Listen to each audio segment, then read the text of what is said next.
Hey, what's up? You can guess by the title what this video is.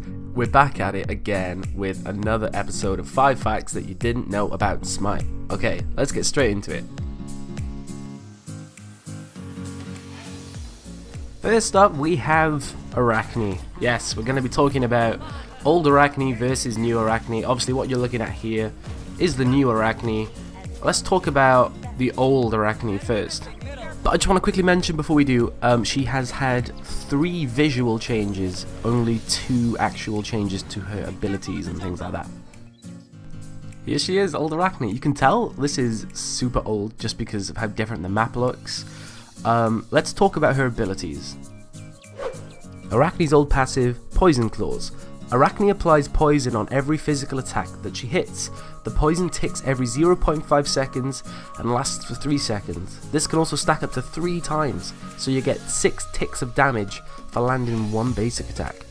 Arachne's first ability was called Broodlings. Arachne lays down spider eggs. Enemies getting close to the eggs causes them to hatch. They hatch 2 spiders. The spiders attack the nearby enemy, slowing them and doing damage every second. Damaging the eggs causes 1 spider to hatch instead of 2. So if you go up to it and hit a basic attack on it, it will kill 1 spider inside and only 1 will come out. If you just walk next to it, 2 will come out. Okay, now this ability was dope. This was called Drain Life, and Arachne would literally jump on somebody's back, silencing them so they couldn't use any ability. The only way to get yourself off would be if you cancelled the ability by right clicking, or if someone stunned you or silenced you to get you off, anything like that. You'd also heal by draining their life from being stuck on their back. It was kind of a risky move though, because if you jumped on their back and then they like quickly dashed into the enemy team, I mean, you're on their back, right? And now you've just put yourself in danger in the entire enemy team. Arachne's third ability has been changed more than once, and for good reason. This ability was literally just a slow. She would throw down web, like you just saw right there, and it would just slow people in that area. And I understand what they were thinking. They were thinking, let's slow them down so she can stick to them and do basic attack damage, whatever. But it was literally just a slow. Another version of her 3 is very similar to what it is now. She throws out webs, and if you walk through them, spiders come out. But you couldn't actually just like throw it out in front of you and not really decide where it goes. You could actually change the distance and it just appeared. It didn't shoot out like an ability, it just appeared from under the ground. So that was pretty cool. Yep, and now we can finally talk about her ultimate, which was called Cocoon. This was an ability that actually reached quite far. It was just a straight line ability. If you hit it, you pulled people towards you. And the great thing about this was that you would use your broodlings, your first ability, place eggs around, and then pull someone through a wall. Yes, it went through walls. Literally pull them in, jump on their back, silence them, do all this damage, whilst all of your spiders come to life and start attacking them and stuff. It was so cool. All in all, pretty freaking different to what she is now, right? Like, seriously. She still had the same idea though. Up and close and up and close in people's faces, doing lots of damage. Okay, next fact. In this next clip, I'm going to teach you guys how to fight the fire giant, because I've played so many matches where people get hit by the fire giant and get knocked up so they stop doing damage to it, or they get killed by it, and it might not seem like a big thing, but it really can be what makes, you know, why you win or lose a game. Sorry, I can't speak today.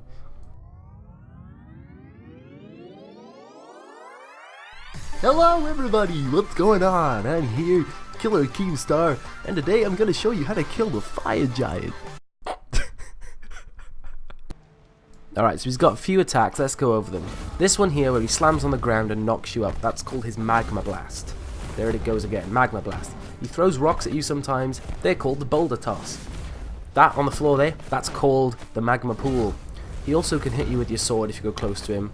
It does the same damage as Magma Toss, or whatever it's called, Boulder Toss. Anyway, let's go over when he does what abilities, and how to juke it, and shit like that. Transition. So you run up to him and you hit him. He'll start off with a Magma Blast. You need to always be walking side to side to ignore it. He does 2 normal attacks, then another Magma Blast. He will then do 4 normal attacks, and then a Magma Pool. You can jump the Magma Pool so that it doesn't exist. he will then start again. 2 attacks, blast, 2 attacks, blast, 4 attacks, and then the magma pool. And like I say, you can jump above the magma pool so it doesn't exist. It doesn't exist. Another thing you can do is use abilities to stop him from knocking you up. It sounds dumb, but it can be the difference between you killing the fire giant or you dying to it, all that crazy stuff. Cool transition. So in Smite we have items. Items do different things, give us different benefits. Health, mana, protections, movement speed, cooldown reduction, blah blah blah. Yeah, okay, cool. You get it, cool. What if I told you that back in December 23rd, 2012, there was a stat called Focus? What? Hey asshole, you gonna tell us what Focus is? Yeah, okay, Focus was basically an increase to your crowd control. It's the opposite of crowd control reduction. It made abilities that had crowd control have better crowd control.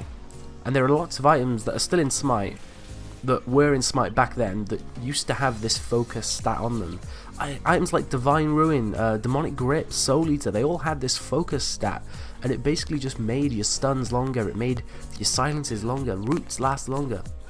I think I read somewhere that Amiya's Freeze had a slow added on the end of it after you know, what the fuck? Alright guys, this is the last fact. We're going to be talking about minions, and a fact that I kind of always knew existed but didn't actually know. Like, it's kind of a weird one, so we're going to talk about that and then go in depth into minions. If you've made it this far, thank you so much for watching. Leave a like and subscribe if you want to. Anyway, let's go. So there's a mechanic that all towers and phoenixes have, and it's called backdoor protections, which grants your tower 50% damage mitigation when no enemy minions are within the tower range. It's to stop backdooring and things like that becoming too crazy. Like, can you imagine Mercury or Bastet or something being able to just run under your tower without the minions and absolutely melt it? Also, physical characters, when they basic attack towers, the towers will only receive 85% of their basic attack damage. However, when a magical god attacks the tower, it will take 120% of their basic attack damage. That's what makes Sol and Kronos so absolutely crazy at pushing towers. Smite basic. Minions, towers, phoenixes, fire giant, everything in Smite that can deal damage to you deals physical damage. Minions do not have any protections, they have damage mitigation, which means that you can build as much pen as you want, you will not be doing more damage to minions. They start off the game with 10% damage reduction, and every minute of the match they gain an extra 1% damage reduction. Every wave in Smite consists of 6 minions and always 3 archers, but this can change throughout the course of the match. I have a list here of when brutes join certain waves and at what time you get extra brutes, things like that. You can pause the video now if you want to look at that.